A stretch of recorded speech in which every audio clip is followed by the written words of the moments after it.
The blue and red lights cut through the darkness like judgment itself, casting shadows across the pristine suburban street where secrets were about to surface. Margaret Hendricks, the iron-fisted HOA president who'd spent 3 years crushing everyone else's dreams, stood frozen in her designer robe as the police cruiser pulled into her driveway. Behind her, the sound of splashing water and muffled laughter echoed from her backyard, the very same backyard, where she'd been hosting the exact type of gathering she'd banned everyone else from having. As Officer Martinez stepped out of his patrol car, Margaret's mind raced with a single, terrifying thought. After years of wielding her power like a weapon, her own hypocrisy was about to destroy everything she'd built. The woman who'd made enemies of every neighbor was about to discover that karma doesn't just knock its kicks down the door. Part 1. The perfect storm the evening had started like any other Tuesday in Willowbrook Estates, with Margaret Hendricks conducting her weekly neighborhood inspection from her front porch, armed with her tablet and a coffee mug that read "World's Best Boss." A gift from her daughter that she'd never admitted was ironic. She documented every infraction with the precision of a military strategist. Trash cans still visible at 7:23 p.m., she muttered, photographing the Johnsons' garage. Violation of Section 4.2. Her fingers danced across the screen, adding another entry to what the neighbors had dubbed Margaret's list of shame. The truth was, Margaret hadn't always been the neighborhood's most feared resident. 3 years ago, when she'd first moved to Willowbrook Estates after her messy divorce, she'd been just another middle-aged woman trying to rebuild her life. But when the previous HOA president had suddenly relocated, Margaret had seen an opportunity to create the perfect community she'd always dreamed of, one where rules mattered. Property values soared, and chaos was kept at bay. What she hadn't anticipated was how intoxicating control could become. "Margaret, we need to talk." The voice belonged to David Chen, who was approaching her porch with the determined stride of someone who'd reached their breaking point. Him stood Sarah Williams and Tom Rodriguez, forming what looked suspiciously like a delegation. "If this is about the pool party regulations again," Margaret said without looking up from her tablet, "the answer is still no.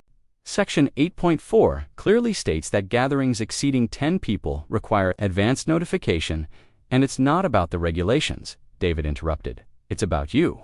Porchlight. At 52, she maintained the polished appearance of someone who'd once worked in corporate management, though her neighbors had never quite figured out what she did for work now. "Excuse me," Sarah stepped forward, her voice shaking slightly. "We're calling for a vote of no confidence. Margaret, we've had enough." The tablet slipped from Margaret's fingers, clattering onto the porch. "You can't be serious." "Dead serious," Tom added. "You've turned this neighborhood into a police state. Mrs. Patterson got a fine for having her garden gnome 6 inches too close to the sidewalk. The Kowalskis were cited for their doormat being the wrong shade of brown. And don't even get me started on the pool party ban." Margaret's jaw tightened. The pool party issue had been the source of endless conflict, control, and community harmony. The pushback had been immediate and fierce. What her neighbors didn't know was that the rule had been born from a more personal place. She'd been excluded from a neighborhood barbecue the previous summer. An oversight. That had felt like a deliberate slight. "Those regulations ensure property values remain stable," she said, her voice rising. "They maintain the character of our community. We've lived here longer than you have," David snapped. "We built friendships here, created memories. You've turned neighbors into enemies." Margaret stood abruptly, her chair scraping against the porch floor. "I've done what was necessary to protect everyone's investments. If that makes me unpopular, so be it." "It's not about being unpopular," Sarah said softly. "It's about being fair. You've created rules that benefit no one but yourself." "That's ridiculous," Margaret shot back, but even as she said it, she knew there was truth in the accusation. The pool party ban had been implemented right after she'd been left out of the Martinez's anniversary celebration. The new parking restrictions had coincidentally made it impossible for her ex-husband to park on the street when he visited their daughter. Track. Every major rule change has happened right after you've had some personal conflict with a neighbor. You're not protecting property values, you're protecting your ego. She'd spent years building walls around herself, using regulations and authority to create distance from people who might hurt her. She'd once hoped to be Frenchie, saw only frustration and disappointment. "The vote is scheduled for next Tuesday," David announced, 7 p.m. Community Center. "We already have the required signatures." As the three neighbors walked away, Margaret sank back into her chair. The evening air felt suddenly cold, and the perfectly manicured lawns of Willowbrook Estates looked less like a testament to her success and more like a monument to her isolation. That night, Margaret couldn't sleep. She paced her kitchen, replaying the confrontation over and over. Through her window, she could see lights on in several houses. Her neighbors were probably planning their next move, discussing how to remove her from power. The thought made her stomach churn. By Thursday, the rumors were circulating. Margaret could see it in the way conversations stopped when she approached, in the sideways glances during her morning walks. With anticipation and rebellion. It was Tom Rodriguez who gave her the idea, though he'd never know it. She'd been walking past his house when she overheard him talking to his wife on their front porch. "Once Margaret's gone, we can finally have that summer party we've been planning. Remember how great the Johnsons' pool parties used to be? We could do something like that. Just invite everyone," his wife had replied. "Make it a real celebration, a pool party." The very thing Margaret had banned, the very thing that had driven a wedge between her and her neighbors. As she continued her walk, an idea began to form, dangerous, desperate, and perhaps brilliant. What if she threw the best pool party Willowbrook Estates had ever seen? What if she showed her neighbors that she wasn't the rigid, controlling person they believed her to be? What if she could win them back with the very thing she'd forbidden them to have? The more she thought about it, the more perfect it seemed. She had the biggest backyard in the neighborhood, a pool that rarely got used, and enough space to accommodate everyone. She could make it a surprise, a grand gesture that would prove she was capable of fun and spontaneity. Of course, she'd have to be careful. The pool party ban was still in effect, and she couldn't be seen as a hypocrite. Margaret spent Friday planning with the meticulous attention to detail that had made her such an effective HOA president. She ordered food from 3 different restaurants, bought decorations, and even hired a small DJ setup. She crafted personal invitations for 25 neighbors, everyone except David, Sarah, and Tom, who she decided were too committed to their rebellion to be swayed. The party was scheduled for Saturday night, 3 days before the vote. Margaret convinced herself it was a peace offering, a chance to show her softer side. She ignored the voice in her head that whispered it was manipulation that she was using, the very thing she'd banned others from enjoying, as a tool to maintain her power. Saturday afternoon, Margaret's anxiety reached fever pitch. She'd spent the morning setting up, transforming her backyard into a party paradise. String lights hung from the trees, floating candles bobbed in the pool, and tables groaned under the weight of catered food. It looked like something out of a magazine, the kind of gathering that would make people forget their grievances and remember why they'd moved to Willowbrook Estates in the first place. As evening approached, Margaret changed into her most casual outfit, designer jeans, and a silk blouse that struck the perfect balance between approachable and elegant. She checked her appearance in the mirror, practiced her smile, and tried to ignore the growing knot in her stomach. The first guests arrived at 7, and Margaret felt a surge of relief when she saw genuine smiles on their faces. Mrs. Patterson, the elderly woman who'd been fined for her garden gnome, gasped when she saw the decorations. "Oh my goodness, Margaret! I wanted to do something special," Margaret replied, surprised by how good it felt to see her neighbors. Happiness. "I know things have been tense lately, and I thought maybe we could all use a chance to relax." More neighbors arrived, and Margaret watched as her backyard filled with laughter and conversation. People swam. The doorbell's second chime cut through the party music like a blade through silk. Margaret stood frozen in her kitchen, watching through the window as Officer Martinez adjusted his duty belt and approached her front door. Behind him, David Chen lingered at the edge of her driveway, his phone still glowing, in his hand undoubtedly recording everything. Margaret. Jennifer Martinez's voice called from the backyard. "Everything okay? Someone's at your door." The irony wasn't lost on Margaret that Jennifer Officer Martinez's wife was currently floating in the pool, blissfully unaware that her husband was about to arrest the woman whose party she was enjoying. Margaret's hands trembled as she smoothed her silk blouse and walked toward the front door. Each step felt like walking toward her own execution. She could hear the party continuing in the backyard, the laughter and splashing now sounding like evidence of her crime rather than proof of her success. She opened the door with what she hoped was a calm expression, though her voice came out higher than intended. "Officer Martinez, what brings you by so late?" Miguel Martinez had been patrolling Willowbrook Estates for 6 years. He'd dealt with Margaret countless times, no-ways complaints, parking violations, neighbor disputes that she'd escalated unnecessarily. He was a fair man who tried to stay neutral in neighborhood politics, but Margaret could see the disappointment. In his eyes, "Good evening, Mrs. Hendricks. I received a noise complaint about a large gathering on your property." His voice was professional, but Margaret caught the slight emphasis on large gathering. "Mind if I take a look?" Margaret's mouth went dry. Well, I have a few neighbors over. Nothing major, just a small get-together. I can hear the music from the street, ma'am, and I count at least 15 cars parked along the block." "Officer?" Martinez stepped slightly to the side, giving him a clear view through her house to the backyard, where the party was clearly visible through the sliding glass doors. David Chen moved closer, his phone now openly recording.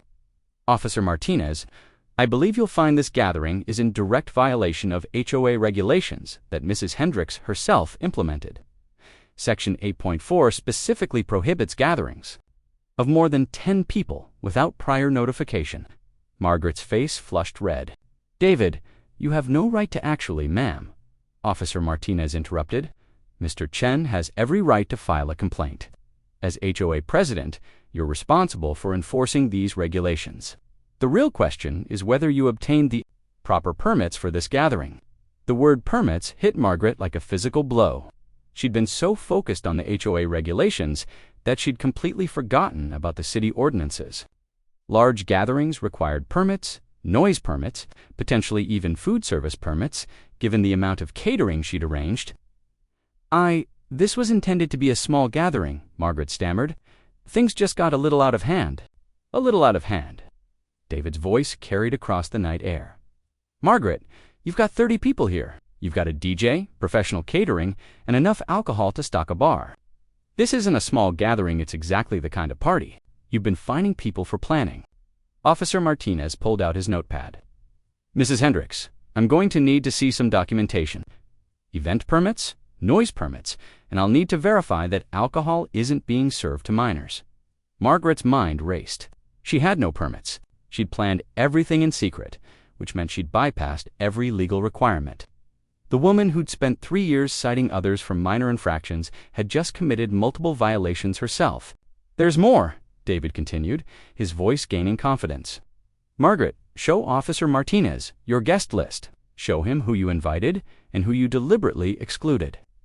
The blood drained from Margaret's face. The guest list was damning evidence of her manipulation. 25 carefully selected neighbors, with notable exclusions of anyone who'd opposed her. It wasn't a peace offering. It was a calculated political maneuver. "I don't have to show anyone my guest list," Margaret said, but her voice lacked conviction. "Actually, ma'am, for gatherings of this size, you do." Officer Martinez's tone remained professional, but Margaret could see the pieces clicking into place in his mind. "I'm going to need to speak with some of your guests, document the number of attendees, and verify compliance with city ordinances." As if summoned by the conversation, more neighbors began appearing at the front door. Word had spread through the party that police were involved, and people were starting to panic. Margaret watched in horror as her carefully orchestrated evening began to unravel. "Margaret, what's going on?" Mrs. Patterson approached, her face creased with worry. "Are we in trouble?" "Of course not," Margaret said quickly, but Officer Martinez was already shaking his head. "Ma'am, I'm afraid I need to ask all your guests to provide identification and contact information. This gathering appears to be in violation of several city ordinances." "What ordinances?" Mrs. Patterson's voice rose in alarm. "Margaret, you said this was legal." "You said I said it was fine," Margaret interrupted, but the damage was done. Her guests were beginning to understand that their beloved HOA president had put them all at risk. Jennifer Martinez appeared at the door, water still dripping from her swimsuit. "Miguel, what are you doing here?" She looked between her husband and Margaret with growing confusion. "Is everything all right?" Officer Martinez's expression softened slightly when he saw his wife. Jen, I need you to get your things. This party is being shut down. Shut down? But why? We're not doing anything wrong. The gathering doesn't have proper permits. David, Chen interjected, still recording, and it violates the HOA regulations that Margaret herself wrote and enforces. Jennifer's face went pale as she understood the implications. Margaret, you told us this was okay. You said you'd cleared everything. I never said that, Margaret protested, but several neighbors were now shaking their heads. You absolutely did, said Robert Johnson, who'd emerged from the backyard with several other guests. You said you'd handled all the paperwork and that we shouldn't worry about the HOA rules because you were in charge. Margaret felt the walls closing in. She'd been so focused on winning back her neighbors that she'd made promises she couldn't keep, told lies to cover her desperation. Now those lies were catching up with her. Officer Martinez was writing steadily in his notepad. Mrs. Hendricks, I'm citing you for hosting an unpermitted gathering, noise violations, and failure to comply with city ordinances regarding large events. The fine starts at $500 and increases based on the number of attendees. $500. Margaret's voice cracked. For a neighborhood party? For an illegal gathering, David corrected. The same kind of gathering you've been preventing. Everyone else, from having the truth of his statement, hung in the air like a toxic cloud. Margaret had spent 3 years wielding regulations like weapons, and now those same weapons were being turned against her. The justice of it was poetic and devastating. There's something else, Officer Martinez continued. I'm required to report this to the city's HOA Oversight Committee. As an HOA president, you're held to a higher standard of compliance with local ordinances. Margaret's knees nearly buckled. The HOA Oversight Committee had the power to remove board members for misconduct. If they determined she'd abused her position, which she clearly had, she could be banned from holding any HOA office in the future. This is insane, she whispered. It's just a party. No, Margaret, said Sarah Williams, who'd appeared seemingly out of nowhere. This is karma. Margaret spun around to face her neighbor, realizing for the first time that Sarah, Tom, and David had all known about the party. They'd been watching, waiting, letting her dig her own grave. You knew, Margaret breathed. You all knew I was planning this. We suspected, Sarah admitted. When you started asking our neighbors about their weekend plans, when you were suddenly interested in who had pool cleaning services, when you ordered enough food to feed an army, we put it together, so you set me up. We didn't set you up, Tom Rodriguez said, stepping out of the shadows where he'd been watching. We simply let you be yourself. You set yourself up, Margaret. You created this situation by being a hypocrite. Officer Martinez cleared his throat. Ladies and gentlemen, I need everyone to clear the property. This gathering is officially disbanded. Mrs. Hendricks, you'll need to appear in court to address these citations. As Margaret's guests began filing out, she could hear their conversation's disappointment, anger, and a growing understanding of what she'd done. She'd invited them to participate in the very thing she'd forbidden them to do. And now they were all facing potential consequences. Margaret, Jennifer Martinez, stopped at the door, her voice filled with hurt. I defended you. When people said you were power-hungry and controlling, I told them you were just trying to maintain standards. I believed you were fair. Jen, you used this party to try to manipulate us into supporting you, and you didn't care that you were putting us all at risk. As the last guest left and Officer Martinez finished his paperwork, Margaret found herself alone with David, Sarah, and Tom. The silence was deafening, broken only by the sound of the pool filter and the distant hum of the DJ equipment still playing to an empty backy. Sunday morning arrived with the kind of brutal clarity that only comes after a night of complete devastation. Margaret sat at her kitchen table, surrounded by the debris of her failed party-soggy napkins, hafit and konops, and a citation. From the city that carried more weight than just the $500 fine, the real cost was measured in the silence that now surrounded her house like a moat. She'd spent the early hours cleaning up, partly to keep busy, and partly because she couldn't bear the thought of her neighbors seeing the evidence of her failure, scattered across her backyard, but as she worked, she realized the futility of it all. The damage wasn't to her property, it was to her soul. The doorbell rang at 8:30, and Margaret's heart lurched. She'd been dreading this moment since she'd woken up, knowing it would come but hoping somehow it wouldn't. Through the peephole, she saw her daughter Emma standing on the porch, her face grim with determination. "Mom, we need to talk." Margaret opened the door, and Emma brushed past her without waiting for an invitation. At 28, Emma had inherited her mother's strong will, but tempered it with the kind of emotional intelligence that Margaret had never quite mastered. She was also the only person in the world who could still make Margaret feel like a child. Being called to account, "The video has 3,000 views already," Emma said without preamble, pulling out her phone. David Chen posted it to the neighborhood Facebook group at midnight. By morning, it had been shared to the city's community page, the HOA oversight forum, and 2 local news websites. Margaret's stomach dropped. "What video?" Emma held up her phone, showing a crystal-clear recording of the previous night's confrontation. Margaret watched herself on screen, seeing her lies and manipulations laid bare for all to witness. The video captured everything: her stammering excuses, her guests' growing realization that they'd been used, and most damning of all, her final exchange with Sarah, Tom, and David. "Emma, I can explain, can you?" Emma's voice carried the weight of years of disappointment. "Because from where I'm standing, this looks like rock bottom, and you're still digging." Margaret sank into her chair, suddenly feeling every one of her 52 years. I was trying to bring the community together. I thought if I could show them that I wasn't the person they thought I was by lying to them, by risking their safety with unpermitted gatherings. "Mom, you got Jennifer Martinez in trouble with her husband's department. You put elderly Mrs. Patterson at risk of a citation. You manipulated people who trusted you." The words hit Margaret like physical blows. She'd been so focused on her own political survival that she'd never considered the collateral damage. "I didn't mean for anyone to get hurt, but they did get hurt, and more importantly, you knew they would. You knew this was illegal. You knew it violated your own rules, and you did it anyway because you thought you were above the consequences." Emma sat down across from her mother, her expression softening slightly. "Mom, I've watched you spiral for 3 years. Ever since the divorce, ever since you moved here, you've been building walls instead of bridges. You've used your position as HOA president like a weapon, and now it's finally backfired." Margaret looked up at her daughter, seeing the pain in her eyes. "I was trying to protect myself. After your father left, after I lost everything, I needed to feel like I had some control." Control over what? Over people who just wanted to live their lives? Over neighbors who could have been friends? Emma's voice rose with frustration. "You've been so afraid of being rejected that you've guaranteed it." The observation stung because it was true. Margaret had spent 3 years pushing people away to avoid the pain of being pushed away herself. She'd created the very isolation she'd been trying to prevent. "There's more," Emma continued, her voice gentling.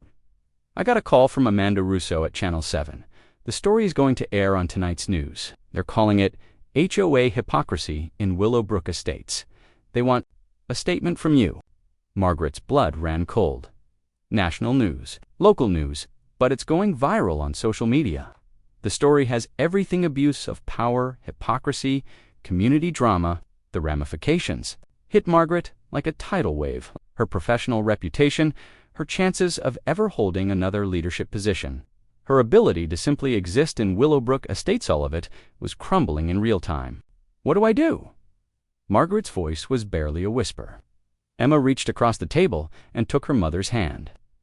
"You do what you should have done 3 years ago. You apologize. Not to save your position, not to manipulate anyone, but because you're genuinely sorry for the hurt you've caused. It's too late for that. Maybe, but it's not too late to do the right thing." Before Margaret could respond, her phone buzzed with a text message. Then another, and another. In the span of 30 seconds, she received 14 messages each, one more devastating than the last.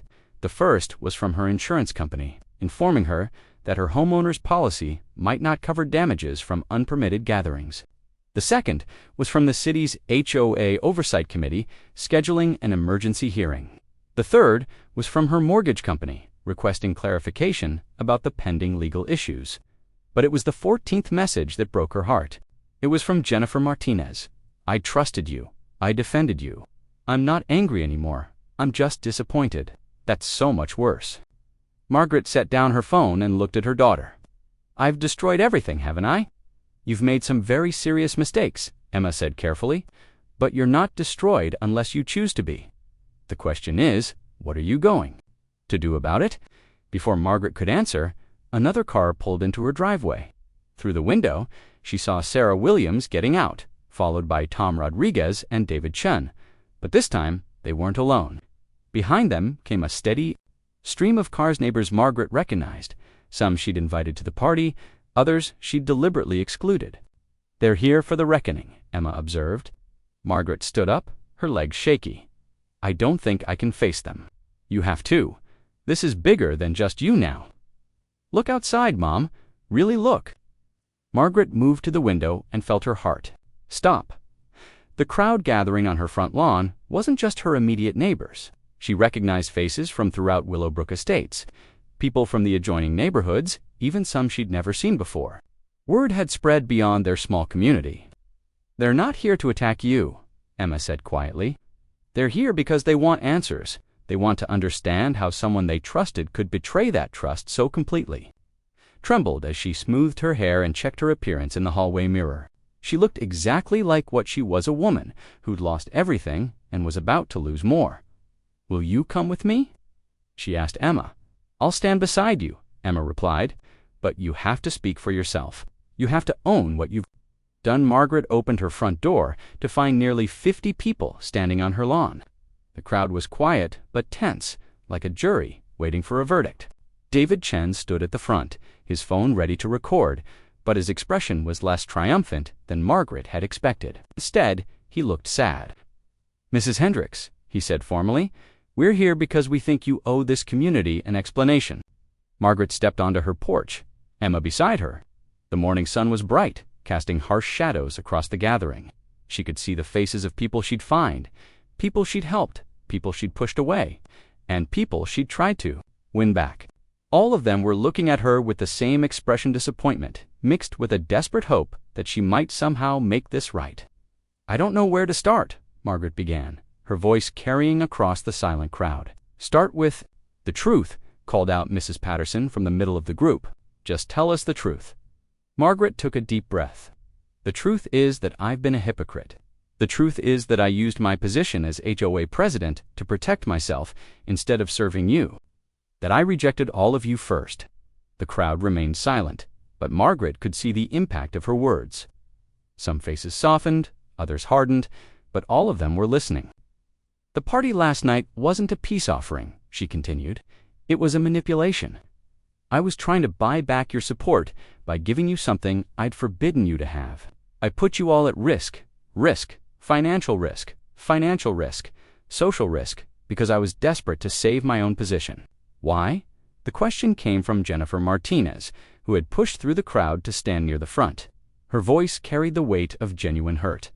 "Why did you do this to us? We trusted you." Margaret looked at Jennifer, remembering the woman's loyalty, her defense of Margaret to other neighbors, her genuine friendship. "Because I was afraid. When my marriage ended, when I lost my job, when I moved here, I was terrified of being vulnerable again. I thought if I could control everything, if I could make all the rules, I could protect myself from being hurt." "But you hurt us instead," said Robert Johnson quietly. "Yes," Margaret admitted. "I hurt all of you. I turned neighbors into enemies. I created division where there should have been community, and I used my authority to serve my own fears instead of your needs." The crowd shifted restlessly. Margaret could see that her word